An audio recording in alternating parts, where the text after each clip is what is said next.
Hello, good morning students. आज हम लोग हमारी स्टैंडर्ड 9th की हिंदी की रिवीजन वर्कशीट सॉल्व करने वाले हैं।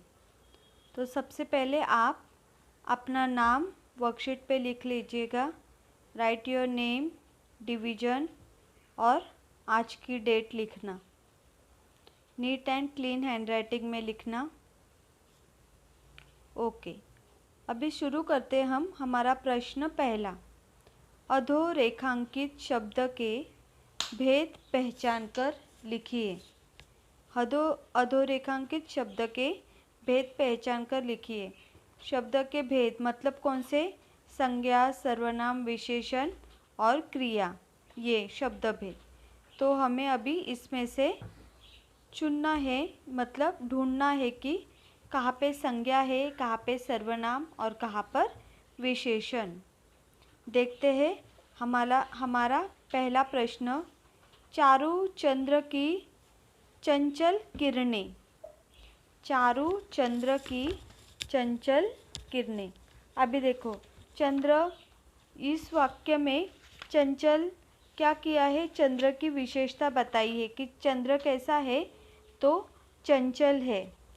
तो और चारु मतलब क्या? सुंदर, मतलब चंचल और सुंदर, यह चंद्र के बारे में बोला गया है। तो ये क्या बताई है? चंद्र की विशेषता। तो हम लोग चारु और चंचल को अंडरलाइन करेंगे और आंसर लिखेंगे विशेषण, क्योंकि चारु और चंचल ये दोनों चीज़ों से हमें पता चल रहा है कि चंद्र की प्रशंसा की जा रही है। ठीक है, ओके। सेकंड देखते हैं। जमुना के पुल पर कुछ आदमी पकड़े गए। जमुना के पुल पर कुछ आदमी पकड़े गए। अभी देखो, जहाँ पर निश्चित हमें पता नहीं चलता, कुछ मतलब कितने समझ में आ रहा है क्या हमें? नहीं, कुछ मतलब 4 भी हो सकते हैं, 5 भी हो सकते हैं या उससे ज़्यादा भी हो सकते हैं। कुछ इस शब्द से हमें समझ में नहीं आ रहा है कि निश्चित कितने आदमी खड़े थे। तो इसलिए ये क्या आएगा? अनिश्चित संख्यावाचक विशेषण। तो हम लोग कुछ के नीचे अंडरलाइन करेंगे और आंसर लिखेंगे विशेषण। मैंने आपको पहले भी बताया था कि जब हम लोग शब्द का भेद लिखेंगे तो संख्यावाचक विशेषण, अनिश्चित संख्यावाचक विशेषण, अनिश्चयवाचक सर्वनाम इस तरह से नहीं लिखेंगे, सिर्फ विशेषण और सर्वनाम यही लिखने वाले हैं। ठीक है, तो फिर मैंने सिर्फ आपको बताने के लिए यह बताया कि कुछ का क्या आता है? अनिश्चित संख्यावाचक विशेषण, लेकिन हम यहाँ पर सिर्फ विशेषण आंसर लिखेंगे। ठीक है, तो उत्तर आएगा विशेषण। ओके, नेक्स्ट है हमारा सेकंड नंबर का।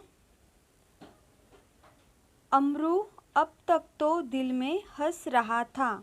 अभी यहाँ पे देखो, अमरू यह शब्द गलत लिखा गया है। यहाँ पे म के नीचे जो उल्टा उकार है उसे कट कर दीजिए और वहाँ पे रू लिखिए। रू, र को उकार लगाकर लिखते हैं, वो वाला रू। अमरू अब तक तो दिल में हंस रहा था। अभी इस वाक्य में कौन सा भेद आएगा? यहाँ पर किसी व्यक्ति का नाम आया है क्या? यस, अमरू। अमरू एक व्यक्ति का नाम है, तो अमरू के नीचे अंडरलाइन करेंगे और इसका उत्तर लिखेंगे संज्ञा। जब किसी व्यक्ति का, वस्तु का या स्थान का नाम आता है तो वो कौन सा, तो वो क्या होता है? संज्ञा। ठीक है, मतलब किसी व्यक्ति, वस्तु या स्थान के नाम को क्या कहते हैं? संज्ञा। ओके, नेक्स्ट देखिए। मैं अपने आप पुस्तक लिख लूँगा। यहाँ पे देखिए, किसी भी व्यक्ति के, वस्तु के या स्थान के नाम के बदले जब मैं, आप, वो, यह इस तरह के शब्द आते हैं तो वो कौन सा तो वो क्या होता है? सर्वनाम। उसे क्या कहते हैं? सर्वनाम। तो यहाँ पे मैं अपने आप पुस्तक लिख लूँगा, मैं शब्द आया है। मैं मतलब कौन मैं? यहाँ पे उसका नाम नहीं है, सिर्फ मैं दिया है, तो मैं क्या आएगा? सर्वनाम। 5 नंबर, छत पर कोई है। अभी यहाँ पर देखो, छत पर कोई है। अभी यहाँ पर कोई कोई मतलब कौन है छत पर, ये हमें निश्चित रूप से पता नहीं चल रहा है। तो कोई क्या आएगा यहाँ पर, हमारा अनिश्चयवाचक सर्वनाम, लेकिन हम लिखेंगे सिर्फ सर्वनाम। ठीक है, यहाँ पे हम लिखेंगे सर्वनाम।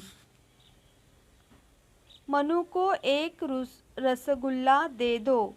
अभी देखो, मनु को एक रसगुल्ला दे दो। मैंने आपको क्या बताया था, जब संख्या आती है और निश्चित संख्या आती है तो वो क्या होता है, निश्चित संख्यावाचक विशेषण। और यहाँ पे एक रसगुल्ला, ये तो क्लियर मेंशन किया है, क्लियर लिखा है, तो एक रसगुल्ला, एक ये क्या होगा, संख्यावाचक विशेषण। हम लोग सिर्फ विशेषण इतना ही लिखेंगे।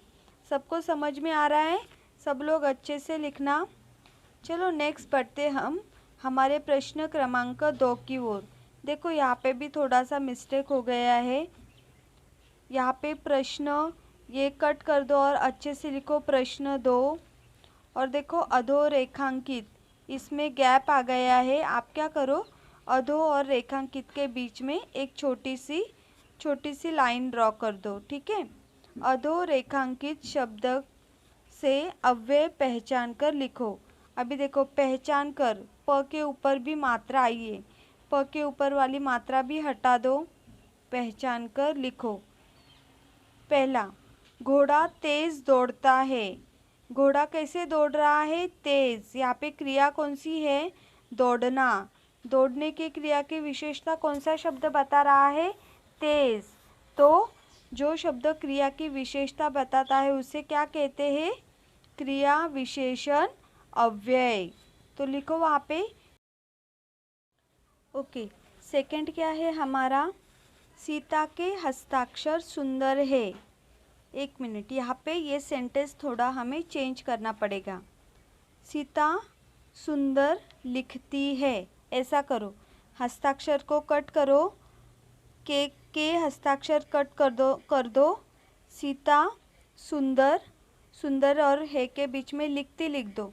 सीता सुंदर लिखती है, ऐसा सेंटेंस करो। सीता सुंदर लिखती है। तो अभी इस वाक्य में क्रिया कौन सी है, लिखना। और लिखने की क्रिया की विशेषता कौन सा शब्द बता रहा है, सुंदर यह शब्द। तो सुंदर क्या हुआ यहाँ पे, क्रिया विशेषण अव्यय। थर्ड देखो, सीता घर पर चली गई, एक वाक्य, और राधा आई। देखो, जब वाक्य में 2 पूर्ण वाक्य आते हैं और उन 2 पूर्ण वाक्यों को और, लेकिन, किंतु, परंतु, की यह शब्द जोड़ते हैं तो उसे क्या कहते हैं, समुच्चय बोधक अव्यय। तो और यह शब्द इन दोनों वाक्यों को जोड़ रहा है ना। सीता घर पर चली गई एक वाक्य है, राधा आई दूसरा वाक्य है।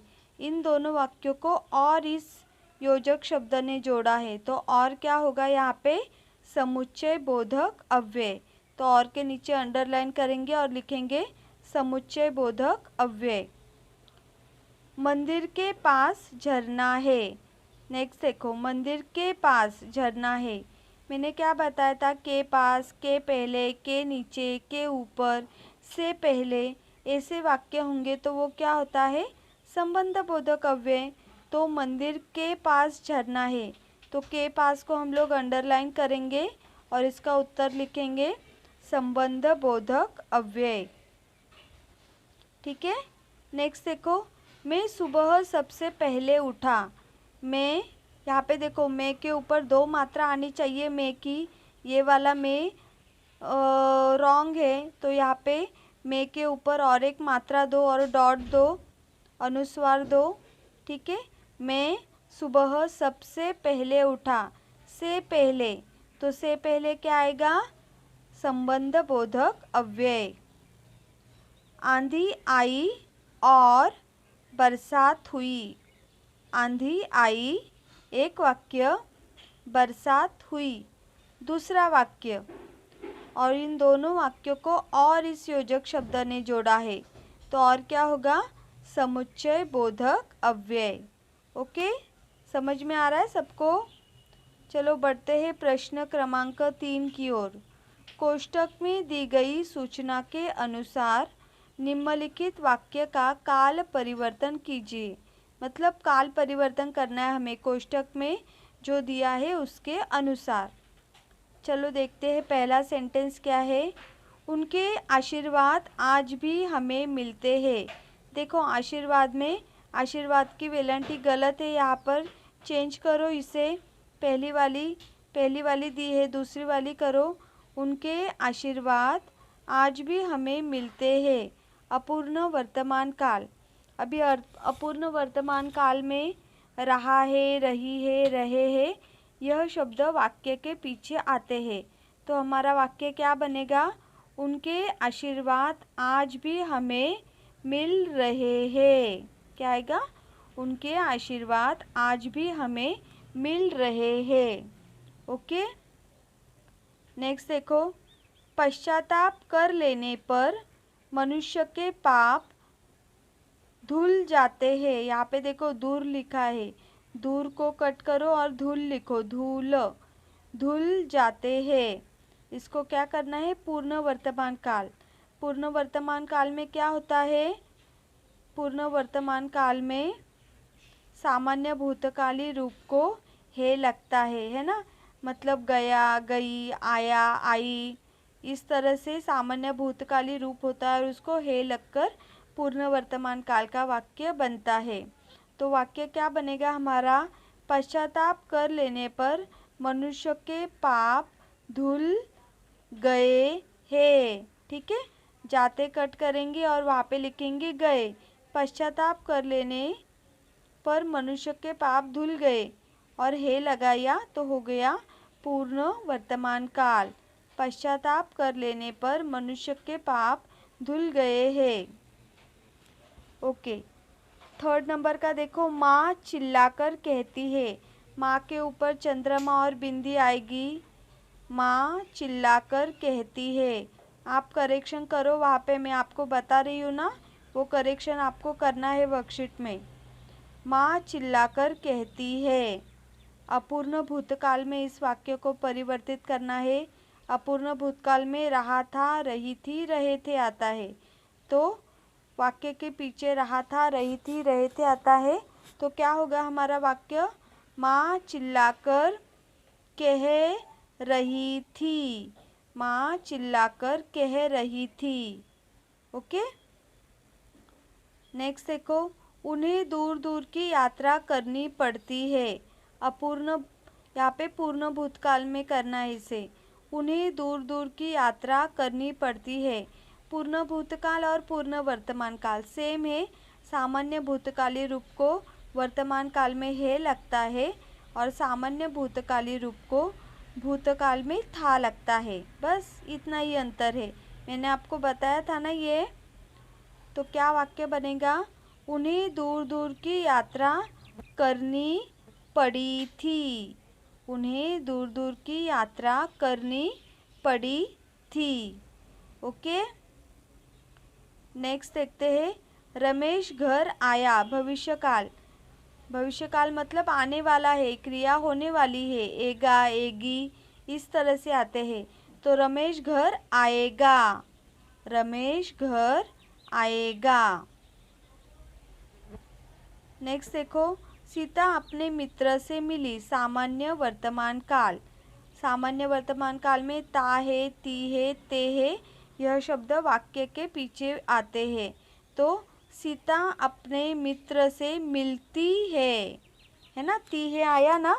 सीता अपने मित्र से मिलती है। क्लियर? लास्ट। एक बहुरूपी ने साधु का रूप बनाया है। एक बहुरूपी ने साधु का रूप बनाया है। सामान्य भूतकाल मतलब गया, गई, आया, इस तरह से हमें क्या करना है? वाक्य बदलना है सामान्य भूतकाल में। तो यहाँ पे देखो, एक बहुरूपी ने साधु का रूप बनाया है, यह वाक्य हमें पूर्ण वर्तमान काल में दिख रहा है।